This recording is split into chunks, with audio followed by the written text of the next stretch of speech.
Olá, tudo bem com você? Vamos continuar hoje a falar sobre concordância, mas hoje sobre concordância verbal. Na aula passada, vimos qual é a relação do substantivo com o numeral, com o pronome, com o artigo ou em circunstâncias especiais, se relacionando com outros termos dentro de construções específicas. Muito bem. Em relação à concordância verbal, nós vamos começar pela regra geral. Se é concordância verbal, vamos falar da concordância do verbo com o sujeito.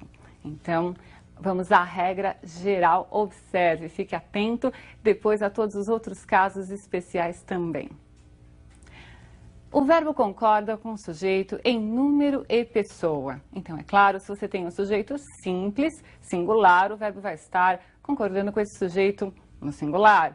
Um sujeito simples no plural, o verbo vai estar concordando com esse sujeito no plural. Você não vai dizer, hoje nós vai à festa. É claro que esporadicamente ouvem-se construções desse tipo, mas você deve cuidar, observar, para que nem na linguagem falada esses equívocos ocorram. Nada de nós vai, hein? Vamos lá. É importante que você comece a observar que há relação entre o verbo e o sujeito, e nós vamos falar agora do sujeito composto. Sujeito simples, eu sei que você não erra. Vamos ver em relação ao sujeito composto. A posição do sujeito composto é importante. Se ele vem antes do verbo, temos um procedimento. Se ele vier depois do verbo, outro procedimento. Então, vamos observar quais são esses procedimentos. Veja lá. Sujeito composto antes do verbo. O pai e o filho amavam esportes. O verbo deverá necessariamente ficar no plural. E o que vai ocorrer se esse sujeito vier após o verbo? Veja. O verbo irá concordar no plural ou poderá também concordar com o núcleo do sujeito que estiver mais próximo ao verbo. Veja, amava esportes o pai e o filho, ou amavam esportes o pai e o filho. Não há aí uma preferência, usa-se uma ou outra forma, depende do estilo do autor. Você prefere o singular antes do sujeito composto ou você prefere o plural? Escolha. O importante é você saber que as duas possibilidades convivem na gramática como corretas. Tudo bem? Vamos a outros casos de sujeito composto. Vejamos aí o sujeito composto por pessoas gramaticais diferentes. Você se lembra do que é uma pessoa gramatical? Primeira pessoa, quem fala, eu e nós. Segunda pessoa, com quem se fala, tu e vós. E terceira pessoa, de quem se fala? Então, nós temos lá o ele, ela, eles ou elas. E o que acontecerá com o verbo se o sujeito for composto por essas pessoas gramaticais misturadas, diferentes? Veja a regra. A primeira pessoa sempre vai prevalecer sobre a segunda e a terceira. Então, temos aí eu, tu e minha mãe. Eu, primeira pessoa, tu, segunda e minha mãe, terceira. Observe que o verbo está na primeira pessoa do plural. Eu, tu e minha mãe somos sobreviventes. Muito bem. E se a segunda pessoa estiver presente e não a primeira? A segunda pessoa do plural é que irá prevalecer na concordância deste verbo com o sujeito composto. Observem. Tu e minha mãe conseguistes o sucesso. Tu, segunda pessoa, minha mãe, terceira pessoa. Então, se não houver a primeira pessoa, irá prevalecer a segunda pessoa do plural na concordância desse sujeito composto por pessoas gramaticais diferentes. A construção, então, não é difícil. A primeira pessoa prevalece a primeira pessoa do plural. Não há a primeira pessoa, mas a segunda prevalece a segunda pessoa do plural. E cuidado com essa segunda pessoa do plural, porque ela é pouco utilizada na linguagem coloquial. Mas ela está lá na gramática, ela existe, você pode fazer uso dela e os autores também. Ficou claro? Vamos a outra construção interessante, que se refere ao uso do pronome de tratamento. Normalmente, nós utilizamos em lugar, do tu, o você, em lugar do vós, ou vocês. E você já observou que o verbo concorda em terceira pessoa. Eu digo você vai a algum lugar. A concordância é como se estivesse ali presente um ele, mas o você não é pronome pessoal do caso reto. Pronomes pessoais do caso reto são aqueles que funcionam como sujeito. Eu, tu, ele, nós, vós, eles. Muito bem? Você é pronome de tratamento. E para todos os pronomes de tratamento, a concordância será em terceira pessoa, tanto para o verbo como para os pronomes que aparecerem, quaisquer que sejam. Pronomes pronomes possessivos, pronomes demonstrativos, sempre em terceira pessoa. Observe o exemplo. Veja lá então, não se esqueça, verbo sempre em terceira pessoa. Vossa Senhoria procura por algo? O verbo está em terceira pessoa e observe que o pronome de tratamento usado foi Vossa Senhoria, não é? Abaixo nós temos lá uma construção que parece correta, porque afinal de contas, se há o vossa presente, o que nos vem à mente é colocar o verbo concordando com um vós. Vossa Senhoria, procurais por algo? Mas essa construção é incorreta. Lembre-se sempre de colocar o verbo em terceira pessoa. Bem, vamos lá. Percebeu? Terceira pessoa para todos os pronomes de tratamento. Falei do você, ao Vossa Senhoria, mas qualquer um deles. Vossa Alteza, Sua Eminência, o que aparecer, coloque o verbo na terceira pessoa. Do singular, se o pronome estiver no singular, ou do plural, se o pronome estiver no plural. Tudo bem? Você acha correto dizer os Estados Unidos conseguiu aumentar as importações ou os Estados Unidos conseguiram aumentar as importações? Esse é um problema comum em concordância verbal. Se eu tenho um nome no plural, a concordância do verbo tem de ser necessariamente no plural ou pode ser no singular? Veja a resposta. Sujeito representado por nome próprio no plural. O verbo vai ficar no plural se esse nome próprio admitir artigo no plural. Então, a resposta à minha pergunta seria: os Estados Unidos conseguiram. Percebeu? O verbo foi para o plural concordando com esse artigo presente. Caso eu não usasse o artigo, poderia sim dizer Estados Unidos conseguiu, não havendo o artigo. Muito bem? Eu digo Amazonas é um grande rio, não é? E se eu colocar um artigo, o artigo será colocado no singular, o Amazonas. Mas há nomes próprios que estão no plural e que pedem o artigo no plural, e você terá de cuidar, não é, desta regra e observar construções equivocadas na imprensa e no seu dia a dia. Certinho? Vamos a um verbo também interessante, que é o verbo ser. Você deve falar, para essa professora tudo é interessante, né? Mas é interessante mesmo, porque ver várias regras de uma vez pode não nos causar interesse, mas dentro do texto há sim que se procurar a estrutura correta. Por isso que eu digo que é uma construção interessante, chama atenção pela forma como deve ser usada.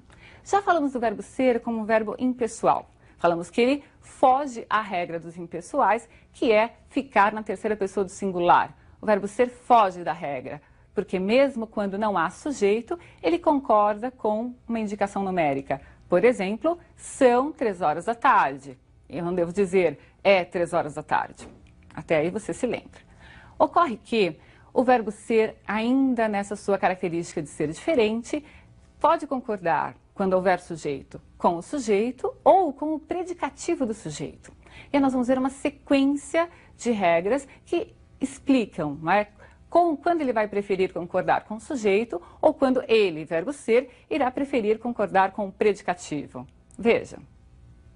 Se o sujeito for representado por um dos pronomes tudo, isto, isso, aquilo, e o predicativo estiver no plural, o verbo ser irá concordar preferencialmente com o predicativo plural.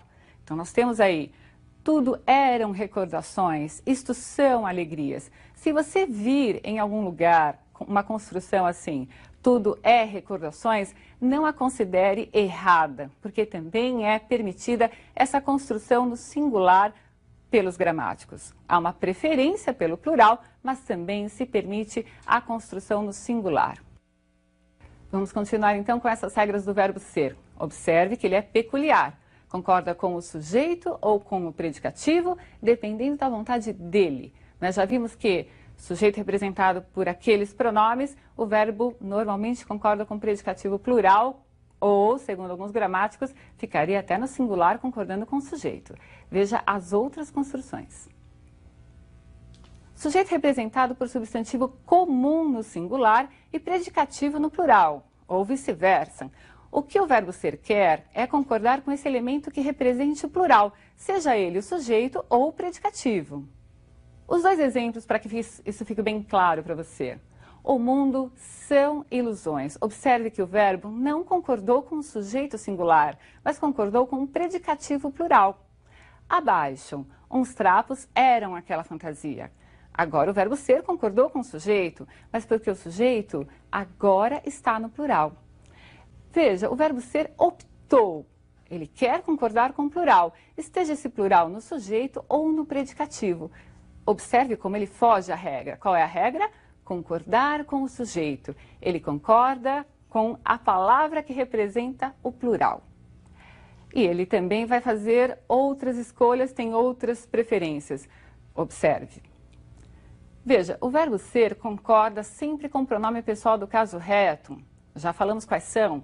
O eu, tu, ele, nós, vós ou eles. Esteja esse pronome no sujeito ou no predicativo. A professora sou eu. Não se pode dizer nem escrever a professora é eu, concordando com professora, mas sim com o pronome reto. Veja abaixo, eu sou a professora. Agora o eu é o sujeito e a professora é o predicativo, mas o verbo concordou com o pronome reto, no primeiro e no segundo caso. Vamos lá? Você está entendendo? Ele escolhe, né? Ele escolheu concordar com o pronome reto. É uma característica dele. Ele escolheu concordar com o nome que indique plural. É uma característica dele. Vamos usar outra característica do verbo ser. Veja, ele vai concordar com a palavra que indica pessoa, entre a palavra que indica pessoa e aquela que indica coisa, ele prefere a que indica pessoa, esteja ela no sujeito ou no predicativo. Francisco foi só alegrias em minha vida. Os momentos de alegria foi Francisco. Veja, quando Francisco foi sujeito, o verbo concordou com esse sujeito. Quando Francisco virou predicativo, o verbo concordou com esse predicativo. Percebeu, então, a particularidade do verbo ser. Ele irá escolher. Tudo bem? Vamos ver agora um outro verbo, que também é, posso usar de novo o adjetivo? Interessante. Ele é peculiar. Porque quando ele estiver formando construções frásicas, locuções verbais, ele poderá, excepcionalmente, não é, estar no plural como auxiliar ou deixar o seu verbo principal ir para o plural.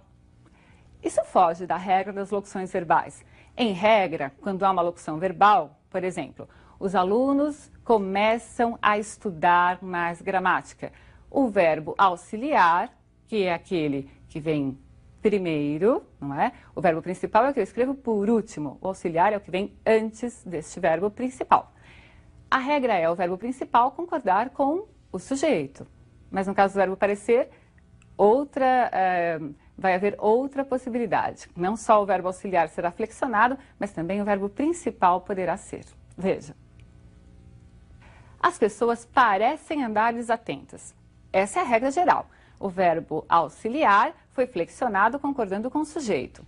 No segundo caso é que vem aquela exceção, digamos, é uma característica então do verbo parecer. As pessoas parecem andarem desatentas.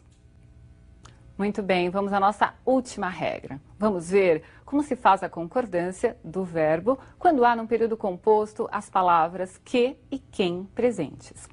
Observe que o que pode ser pronome relativo e o quem pode estar como um pronome indefinido ou relativo, mas a concordância indicada pelos gramáticos será diferente nos casos. Observe. Fomos nós que compramos o presente. Veja, o verbo comprar está concordando com o antecedente do que é o nós. Fomos nós que compramos.